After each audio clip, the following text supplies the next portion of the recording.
Saudi Arabia are very much in the hunt to purchase WWE, despite the rumours that circulated this week saying they'd already purchased the company. Nick Khan, the WWE president, though, has had meetings with Disney's CEO Bob Iger. Could they be sniffing around WWE? Got the very latest on the sale talks surrounding World Wrestling Entertainment. Speaking of Vince McMahon and his return to the company, a new SEC filing confirms his return to the board of directors, resignations and changes to company bylaws. Is Bray Wyatt worried about the return of Vince McMahon? Could it lead to his departure, even though he returned to WWE only in October of last year? WWE Hall of Famers are set for Raw's 30th anniversary show later this month. William Regal has returned to WWE, and we now know what his official title will be. And we've also got the ratings for this week's edition of NXT.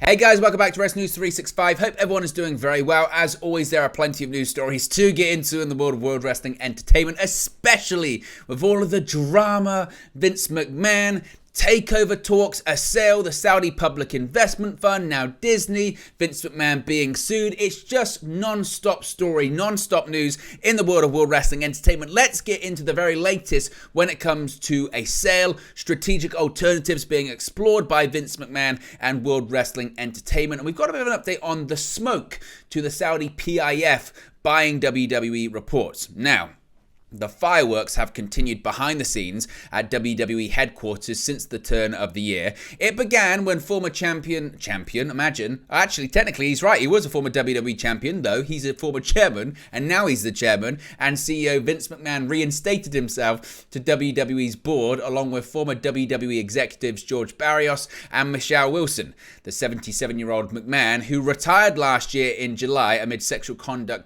misconduct allegations, said he wanted to assist the promotion with upcoming US media rights negotiations and pursuit of a sale of the company. The plot then thickened earlier this week when Stephanie McMahon resigned as co-CEO, followed by rumours that WWE had actually officially been sold to Saudi Arabia's Public Investment Fund hours later. However, the rumours were apparently way off the mark, with lots of people criticising the speed in which people latched on to these erroneous reports. More details have now emerged regarding WWE's potential sale.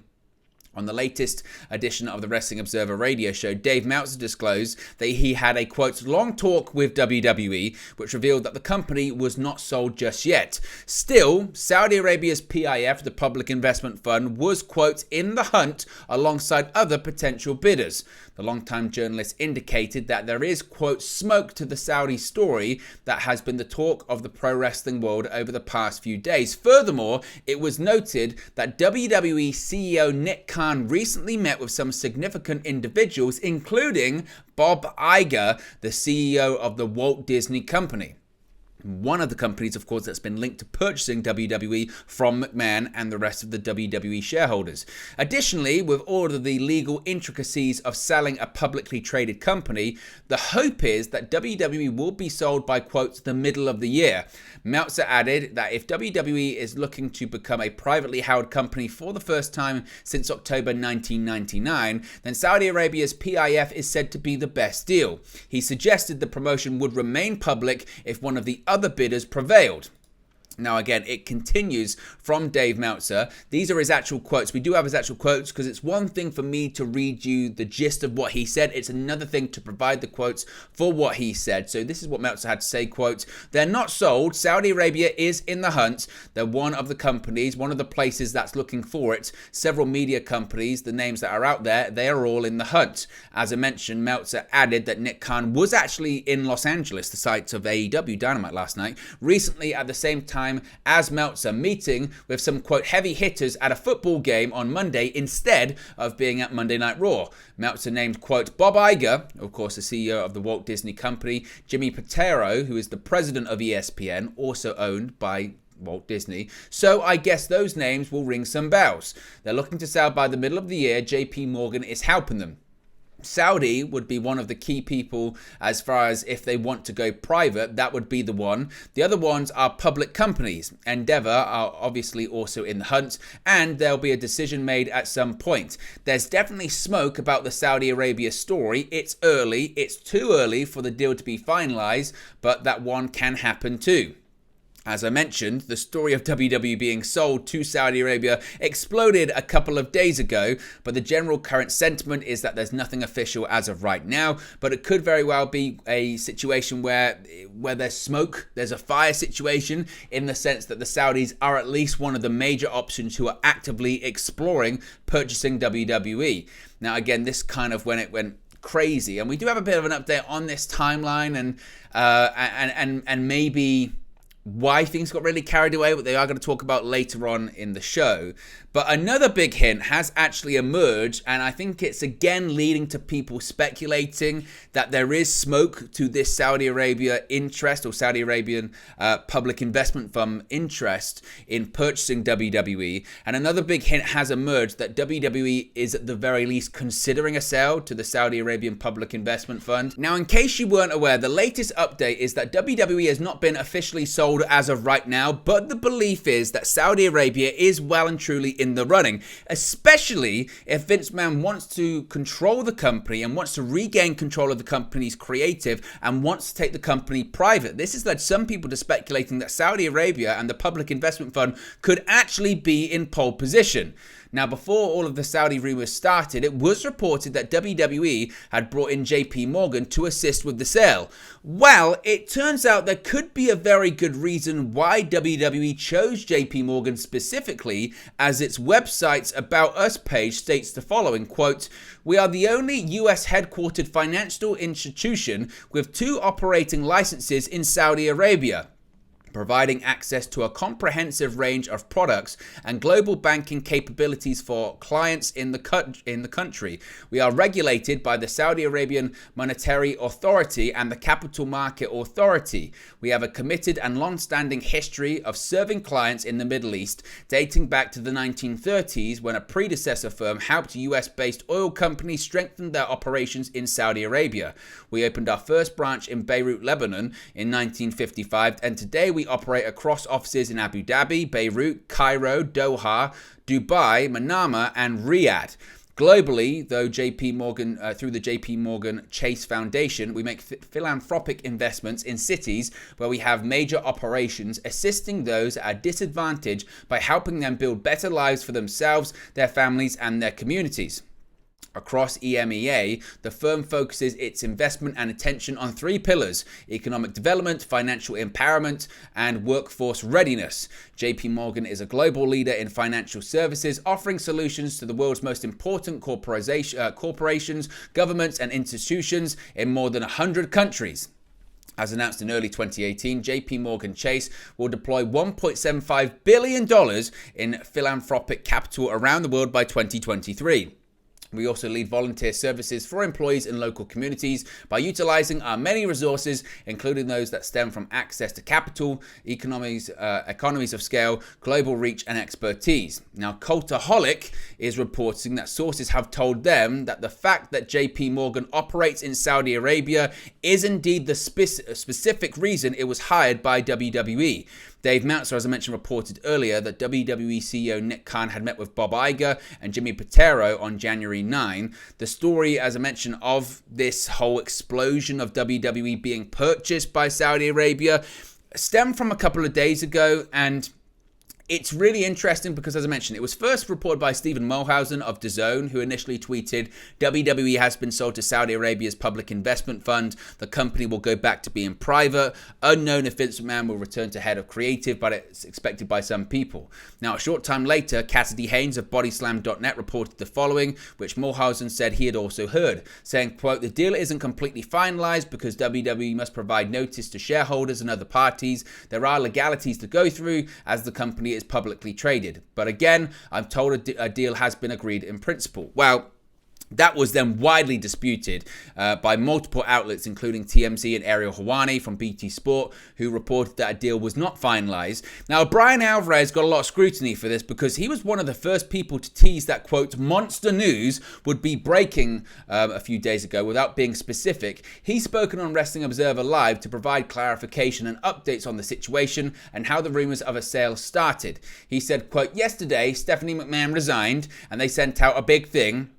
And there was a whole bunch of stuff about it. I would speculate that it was shortly before NXT began that I got a text. And the text was that WWE had been sold to the Saudis. Well, that seems like pretty big news. Now, I don't know about everyone else, but my goal has never been to be the first to break the news. I would rather get the news right.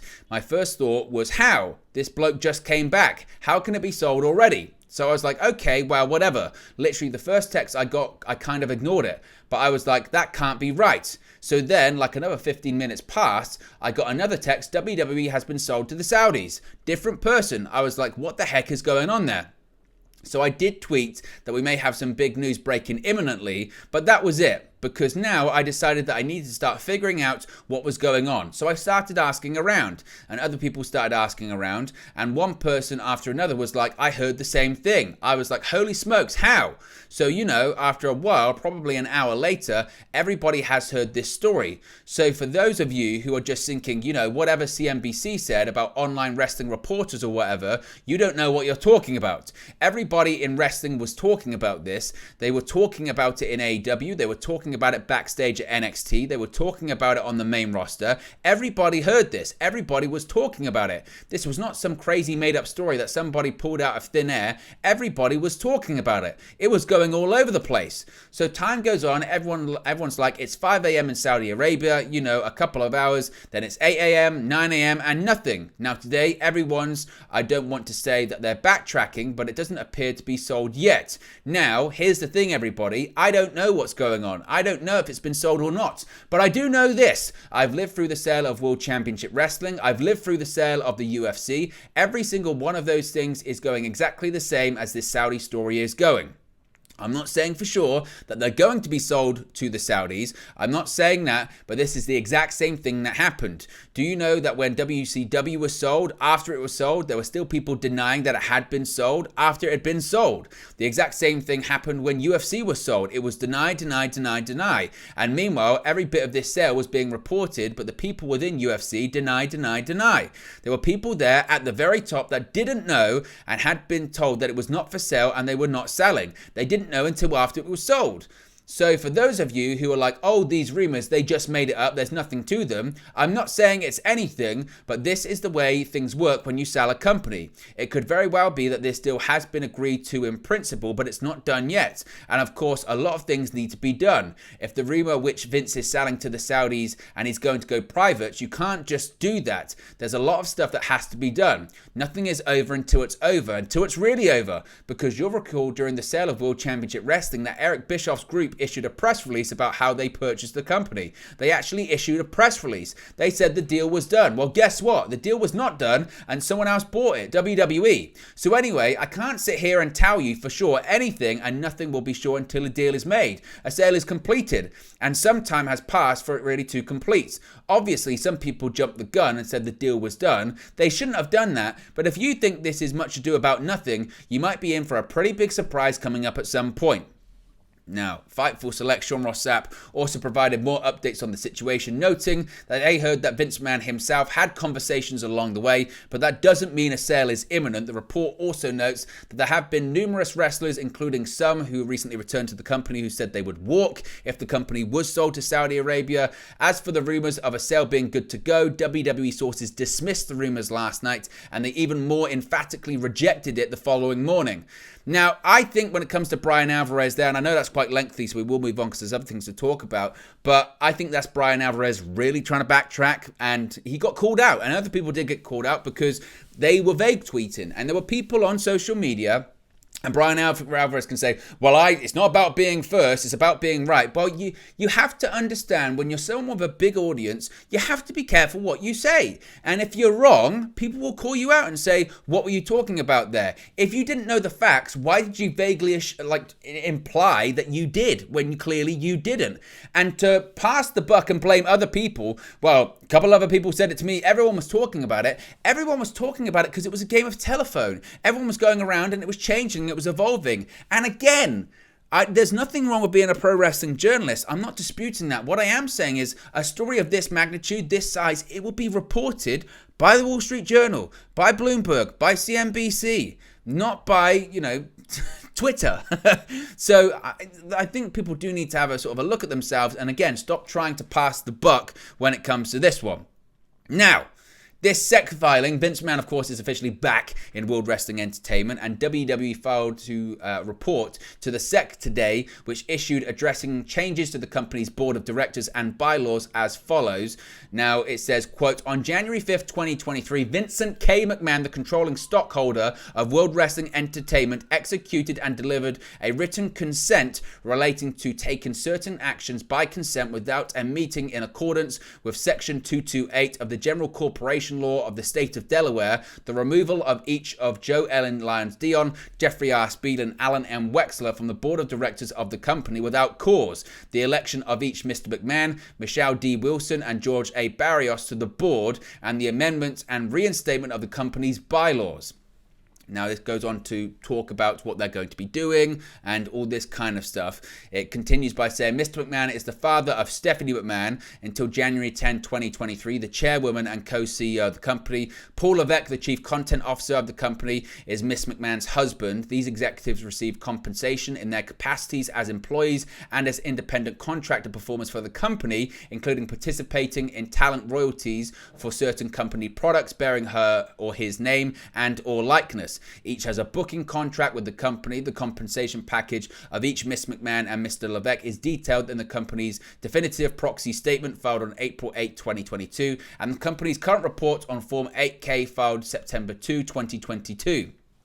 This is fascinating. Shane B. McMahon is the son of Mr. McMahon. In 2022, Shane McMahon was retained as an independent contractor performer by the company and received an aggregate of approximately $828,000 in connection with such services. Shane McMahon got paid over $800,000 to be a talent and wrestle a couple of times of the year. In 2022, he only came back at the Royal Rumble. That was about it. Now, Mr. Barrios and Miss Wilson will be entitled to our normal board fees and non-management directors. The company will also enter into an indemnification agreement with each of Messrs. McMahon, Barrios, and Miss Wilson in the same form that the company has entered in with the other directors. On January 6, 2023, the company announced that Ignacy Lahoud and Manjit Singh resigned from the board effective January 6, 2023. Prior to their resignations, Mr. Lahoud served as a member of the company's audit committee, and Mr. Singh served as the lead independent director, chair of the company's compensation and human capital committee, and a member of the company's governance and nominating committee. While Messrs. Lahoud and Singh agreed with the board's decision to explore the company's strategic alternatives, they did not agree with Mr. McMahon's return at this time. Effectively, what that says there is that they resigned over Vince McMahon returning. They said they did not agree with Vince McMahon coming back, so they quit. On January 9, 2023, the board elected Mr. McMahon as executive chairman of the board, as a result of which Miss McMahon ceased to be chairwoman of the board. In addition, on January 9, Steve Kahunen and Michelle McKenna were appointed by the board to each of the audit committee and the governance and nominating committee, and Steve Pammon and Miss McKenna were appointed by the board to the compensation and human capital committee. Accordingly, as of January 9, 2023, each of the audit committee, compensation and human capital committee, and governance and nominating committee is composed of Messrs. Pammon, Coonan, and Miss McKenna. On January 10, 2023, Miss McMahon informed the company that she had resigned from her role as co-CEO and as a member of the board. As a result of Miss McMahon's resignation, Nick Khan assumed the role of Chief Executive Officer of the company. Mr. Khan also remains a member of the board. Following the changes to the composition of the board described above, the board ceased to be comprised of a majority of independent directors, and the company has elected to avail itself of the controlled company exemption from the listing requirements under the rules of the New York Stock Exchange that a majority of the board of directors consist of independent directors. The company currently anticipates that the board will be comprised of a majority of independent directors, and therefore the company will cease to rely on this exemption as of January 30th, 2023. Now, they've also made a ton of changes to the company bylaws as well, and again, it's very, very lengthy, so I'll try my very best to be as brief with this that I can, but essentially these company bylaws state that Vince McMahon has to be in charge of everything, put it that way, basically saying that he has to approve of a sale process. He also has to approve of any negotiations, finalize negotiations when it comes to media rights negotiations, which of course WWE is also going to be doing this year. Now, with Vince McMahon coming back, a lot of people have spoken about the talent that returned to WWE during his absence, saying that could they be set to leave now that McMahon's back, particularly if they had a bad relationship with McMahon. Bray Wyatt is one of those names, and he seemingly reacted to one fan who expressed concerns on Twitter regarding a potential of Vince McMahon returning to power in terms of creatively in the company. With such uncertainty spreading amongst wrestling fans over the past 24 hours regarding the future of WWE, a reaction from one top star. Let's be honest, Bray Wyatt's social media movements are some of the most watched with serious scrutiny, so if he posts something or even likes it, people take notice. One such like that has caught the attention was after a fan expressed concern for Bray's future in WWE given all the latest reported confusion amongst the locker room. The fan writing, quote, @Wyndham6, hashtag Bray Wyatt. Dear Bray Wyatt, I know that you're not that man anymore, but turns out I do have fear, Bray. I have fear of losing you again from the WWE. That's my fear.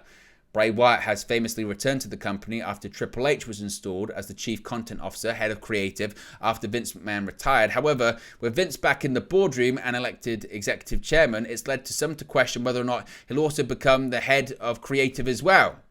With Bray Wyatt's maybe even he has concerns that his fear, like the fans, is that he will leave WWE. We'll have to wait and see. Monday Night Raw is celebrating its 30th anniversary this year, and two WWE Hall of Famers are scheduled to be at the show. Per PW Insider, they have confirmed that WWE Hall of Famers X-Pac Sean Waltman and Maya Kane are set to appear at the show. They're scheduled for the show. Also, two-time WWE Hall of Famer Ric Flair has noted on his podcast with Conrad Thompson that he will be in Philadelphia for the date. Kurt Angle has not confirmed his involvement on the 30th anniversary edition, but he did note there have been discussions about him appearing. If we get any more updates on other names appearing, we'll let you know. William Regal is back in WWE, and his new official WWE role has been revealed. As previously reported, William Regal has returned to work for WWE to start 2023, ending his stint with All Elite Wrestling at the end of last year. PW Insider has confirmed that Regal's official new WWE title for his role is Vice President Global Talent Development. He was backstage at the January 6th edition of SmackDown in Memphis, Tennessee, so it looks like he's going to be essentially kind of doing what he was before, but on a bigger scale, on a grander scale, and as a vice president, that being scouting talent, that being developing talent, and looking around the world to find new signings to bring into WWE. Speaking of NXT, finally we have the ratings for this week's edition. It was a special episode of NXT. Per Brandon Thurston of WrestleNomics, NXT's New Year's Evil special drew 700,000 viewers. This is up from the January 3rd edition that drew 653,000 viewers. The total viewership was also up from last year's New Year's Evil episode, which drew 685,000 viewers.